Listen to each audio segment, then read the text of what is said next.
Alright, so we're finally here. After months and months and months of leaks, we actually have a Pixel 6 and a Pixel 6 Pro in our hands, along with a nifty little official Pixel 6 case. We didn't get one for the Pro because they were out of stock, but it's okay. We'll maybe get one later. So let's go ahead and dive in.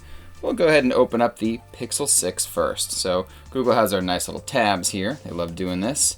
Easy way to open the box. Now, these are smaller boxes because Google doesn't include a charger this time around, which is a bit unfortunate, but it's okay. You could buy a faster charger. That's going to be a 30-watt charger. We're going to go ahead and put the phone aside. What you will find in the box is a nice little adapter here. That's so you can plug in a cable to your old phone, transfer all your data. You got a USB-C to C cable. And then, of course, you've got your documentation here. If I could pull it out of the box, that'd be awesome. Just a little SIM card remover. Of course, I'm ripping the box. It's great. All right, SIM card remover. Little manuals and that sort of thing. Google's got its warranty information. Setting up your new phone. There's not a whole lot of info in here. Just a few languages and how to do that. That's pretty simple. We'll go ahead and put these aside. I'm going to go ahead and check out the Pixel 6. Now this is in the kinda coral color, which is very similar to the Pixel 4's coral color. I think the Pixel 4 is closer to this color up here, not this one. This is much more muted, but yes, there is definitely an obvious camera bar here. It is protruding quite a bit. And the nice thing about that though is when you put it down, it doesn't really wobble like most phones with the camera hump do. So it at least sits pretty flush, even though it is at a bit of an angle. If nothing, it probably makes it much easier to pick up. On the Pixel 6, we have a flat display, so it's very, very slight 2.5D edges on here, which is just making it easier to sort of grab from the edge, especially if you're doing gestures. Along the sides, we do not have a colored power button, which I have to say I'm a bit disappointed by that, but at least the buttons are only on one side. I personally don't like it when there's another button over here, because then when you put it like this, well, you know, kind of stinks. Hit buttons, all that good stuff. All right, of course, on the front, you have a single punch hole camera. We'll go ahead and turn the phone on, and we'll give it a boot up. And then we'll go ahead and check out the Pixel 6 Pro and take a look at what the differences are between the two. So next up, we've got the Pixel 6 Pro. Now this one is going to come in the sort of sunny color variant. I love Google's bizarro names for these colors. They're really quite hilarious. This one to me looked a little gold initially from the pictures, but let's see if it looks the same in person. Yeah, it's definitely more muted. This is like a very classy looking gold color. Same thing with this box. You're only going to find a USB-C to C cable, a little adapter to transfer the data from your old phone, and of course the same set of manuals that are nearly impossible to take out of this thing. There we go. SIM eject tool. There you go. Put that box aside. Take that lovely paper off of there. And now this one has a much more curved edge. This is maybe not quite a waterfall display. It's a little less pronounced than what I would probably call a waterfall display, but it's definitely way more curved than the standard Pixel 6.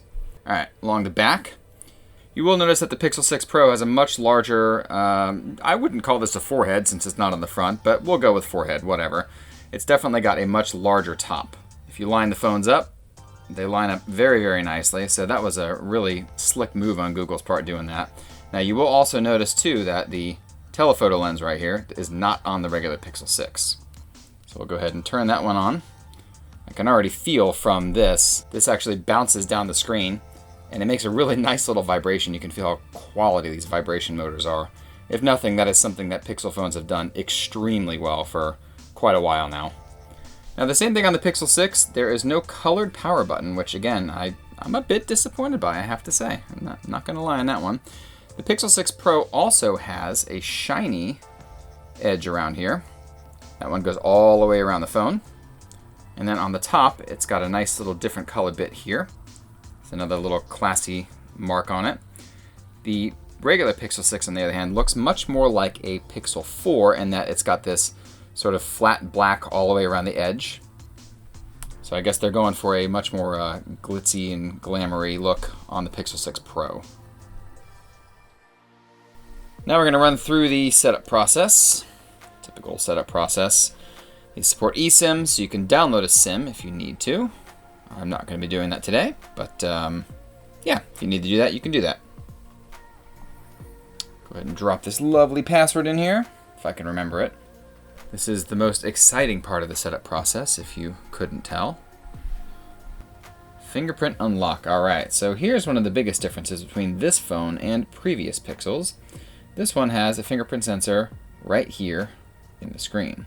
Of course, pretty much all, well actually no, all previous Pixels had a rear-mounted fingerprint sensor, which, I don't know, in the past I have not been the most happy with in-display fingerprint scanners, but we'll see how this one works.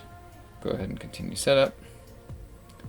I'm going to turn on Google Assistant, always listening. Voice match is great.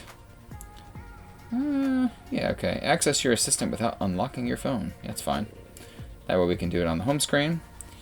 And we'll go ahead and do a no thanks on this so we can just get to that home screen. I don't want marketing emails. Sorry, Google. Love you, but I hate spam.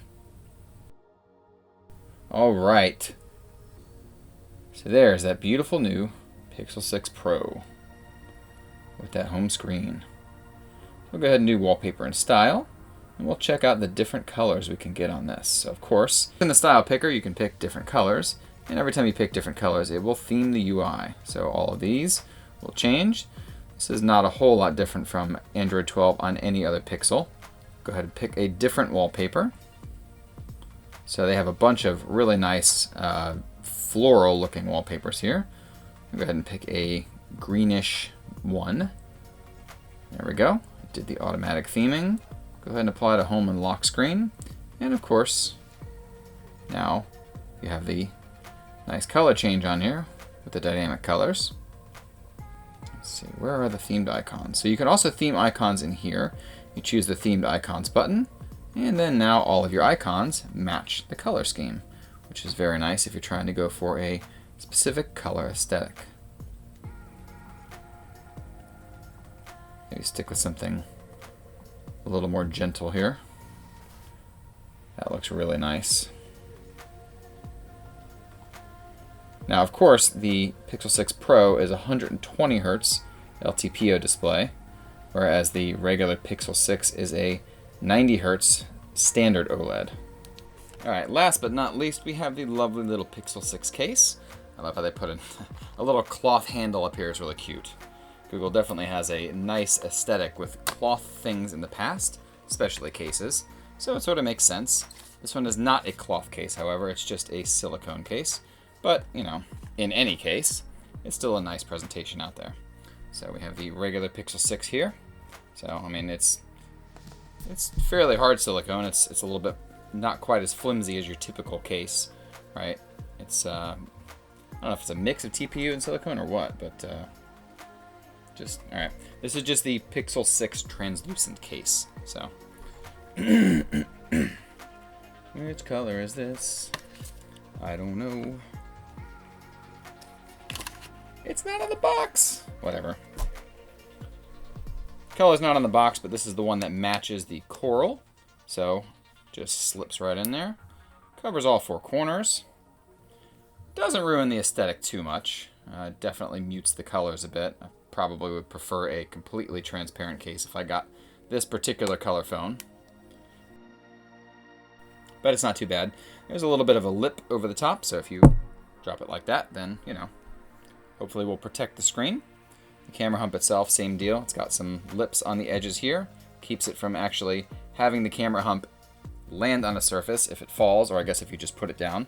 Definitely don't want to be scraping up that entire camera hump. So, I don't know. Case feels pretty good. The buttons are easy to press, which I know I've had cases in the past that I've actually had to cut the buttons off because it's not easy to press. These are nice though. Very clicky. Good stuff. Alright, so I've already added my account to the Pixel 6. We are still going through with the initial setup.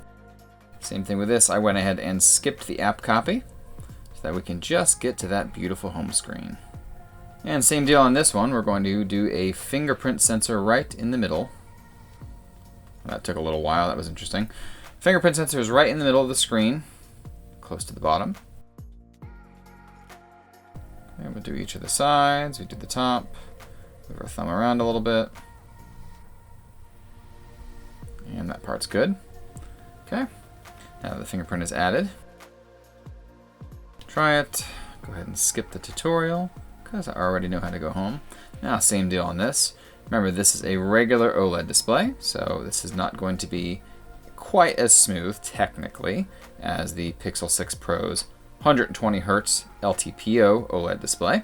But, I mean, honestly, if you're using this, you probably can't tell the difference between 90 and 120 Hz. Really, the biggest difference is going to be the fact that the LTPO display on the Pixel 6 Pro can drop all the way down to 10 Hz, which could yield a bit of battery savings when compared to the 90 Hz panel on the Pixel 6. Okay, so let me go ahead and put a different background on this so we can compare bezels. I mean, heck, why not just put the same one? That'll work perfectly. Look at that. All right, so as you can see on these two, the bezel on the regular Pixel 6 is a bit thicker than the Pixel 6 Pro.